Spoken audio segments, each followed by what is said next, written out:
I had a rather chance comment just earlier on one of my Plutarch videos that I've recently released, and it was from somebody who says, well, I haven't read Plutarch. Does he assent to this particular Platonist metaphysical doctrine? And I wrote back and said, well, Plutarch is a middle Platonist, so, he's not going to assent to things as such, but rather reinterpret them and discuss them. And it got me thinking about what it is that we project onto philosophers, particularly when we've got a philosophical tradition, and how we sometimes get ourselves going in the wrong way or make mistaken assumptions about them. And that reminded me of a number of passages and discussions that Lev Shestov, a great Russian existentialist philosopher, also kind of a skeptic and a fideist of sorts, very interesting guy who I like quite a bit, had to say about originators or masters in the realm of ideas and then their followers. So I thought this would be a very useful occasion for digging a little bit deeper into this issue, right? And I'll put it to you very briefly, and then we'll dive into it. So the problem all too often that leads people to misunderstand or perhaps not even, go on and check out philosophers of different sorts who they would be benefiting by reading is thinking that we already know about them by how they're classified and where they exist in relation to each other. So, for example, you've read some textbook discussion or some secondary literature about Stoicism, and you know precisely what Seneca's point of view on something would be without reading Seneca or Epictetus or Heracles or Musonius Rufus. Or perhaps you've even read something like Arius Didymus's Epitome of Stoic Doctrine, or Stoic Ethics, where he says, here's what the Stoic school says about this issue, this issue, this issue. And then you're like, well, I don't need to read the Seneca. Or you go on and you do read the Seneca, and you're like, wait a second, this doesn't make sense because I know as a Stoic, he's got to buy into and believe this. And we could say similar things about Platonists of different sorts. And it gets really dicey with that, right? Because we have Plato early on in the beginnings of Greek philosophy, at least in, sort of what we have in coherent forms, not just in fragments.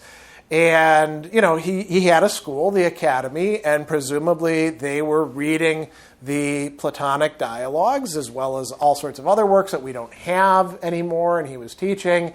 And then he had successors, and those successors should have maybe added to and amplified his doctrines, but basically stuck to the schema that we have.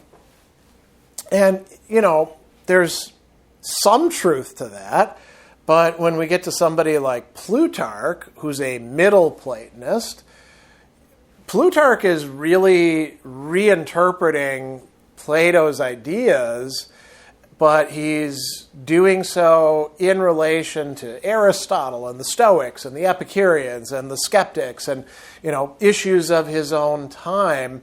And so because Plutarch is not just a doctrinaire imitator, Plato said this, like a fundamentalism of Plato's dialogues type, we're getting something that's a reinterpretation. And likewise, if you go to Plotinus and you're like, well, I expect to see exactly what I know Platonism is in this guy over here in Neoplatonism, you're going to be, misreading him, disappointed, upset.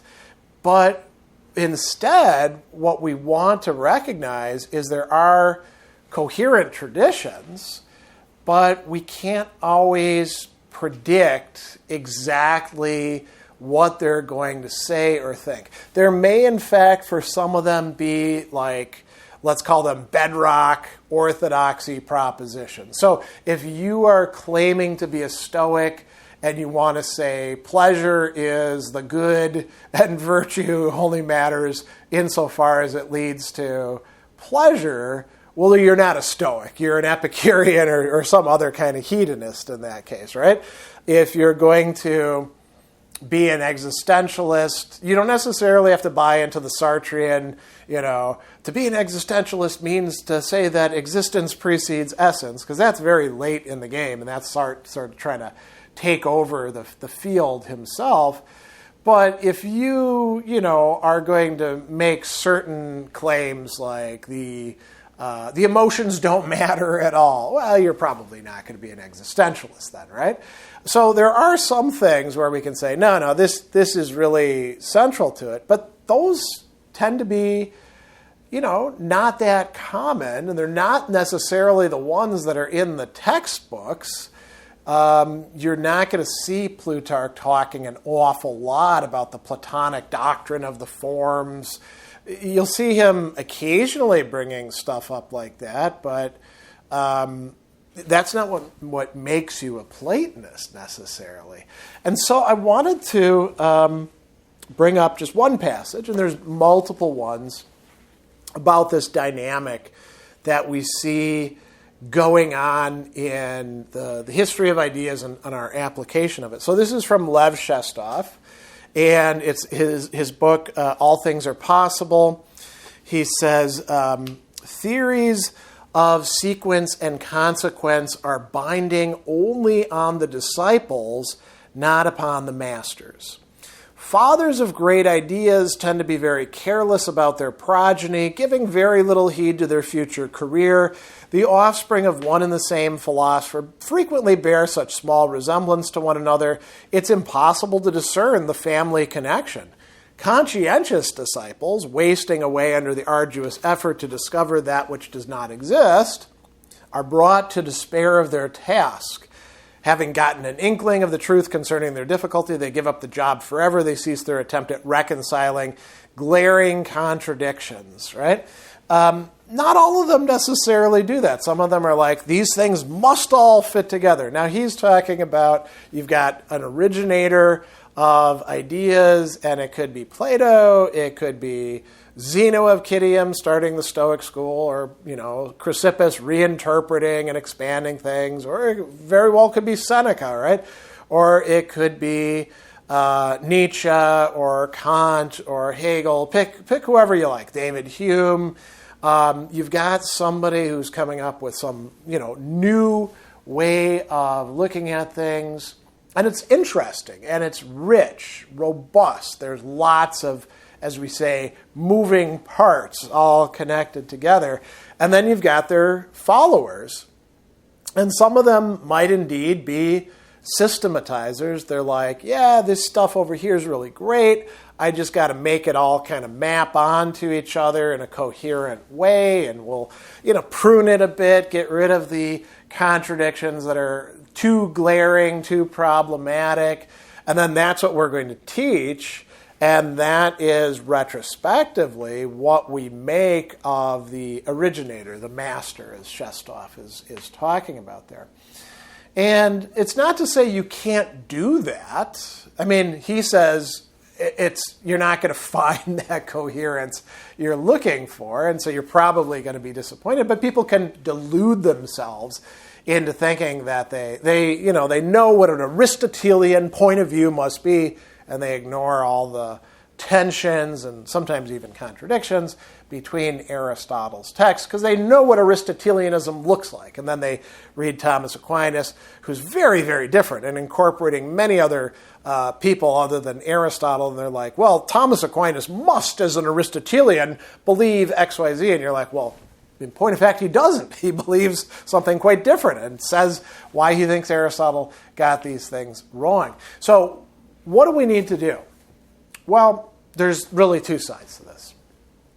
One is, when we catch ourselves being overly dogmatic, because I'm not going to say never, ever, ever, ever do this, but when we're being overly dogmatic about what it is that we are convinced that we know that a Kantian or Aristotelian or a Stoic or pick whoever else we want to say is going to have to say, we should be a little bit more circumspect about that. We should say, well, maybe I don't know this as well as I should.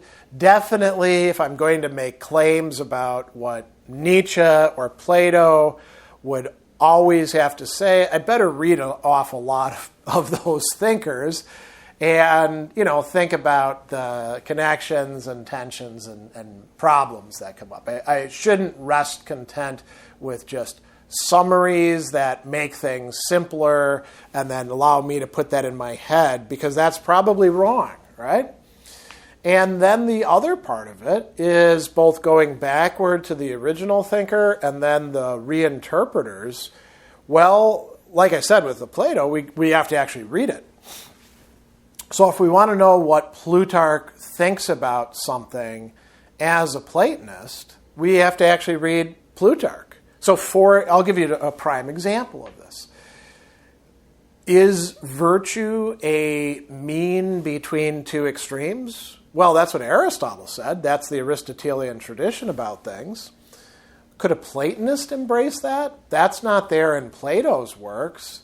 And yet, in Plutarch's On Moral Virtue, he embraces that doctrine, but he doesn't do it as an Aristotelian. He does it as a Platonist, and he introduces some, rather Platonist elements or dimensions to it, like measure and harmony, and he says, the kind of mean that we're talking about is not, these different types, but actually something that's more like music. That's much more Platonist, but it's a reinterpreted Platonism, and you wouldn't know it unless you actually read the Plutarch or manage to be lucky enough to read some secondary source that is faithful to Plutarch and gives that to you. So you actually have to do the reading.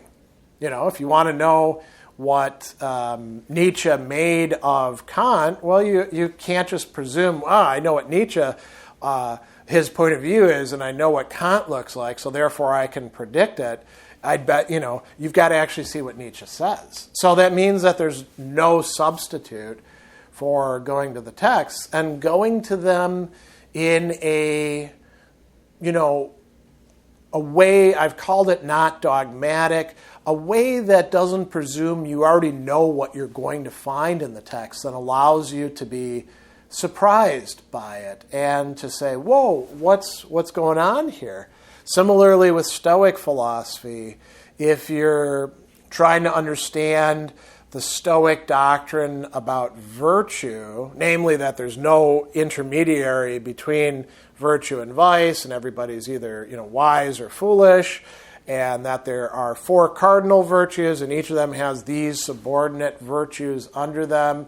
You can get that from Arius Didymus, but that doesn't mean that that's something all Stoics buy into. That's Arius Didymus's epitome, and it doesn't map on quite so nicely with Seneca, who kind of embraces the doctrine but then finds ways around it, or with Epictetus, who clearly thinks that progress is possible and talks about some of those subordinate virtues without making a big deal of it, and introduces some other ones of his own that clearly figure into the scheme. So again, we need to avoid pretending like we know more than we do. Doesn't mean we have to say it's all up for grabs, right? Some interpretations are better than others, and we got to do the reading. So that's what I wanted to impart to you about this set of issues having to do with philosophical schools or traditions, or however else you want to frame it. It's not enough to know like the bullet points or the requirements for being a card-carrying Nietzschean or Platonist or whatever. That's not really going to help you.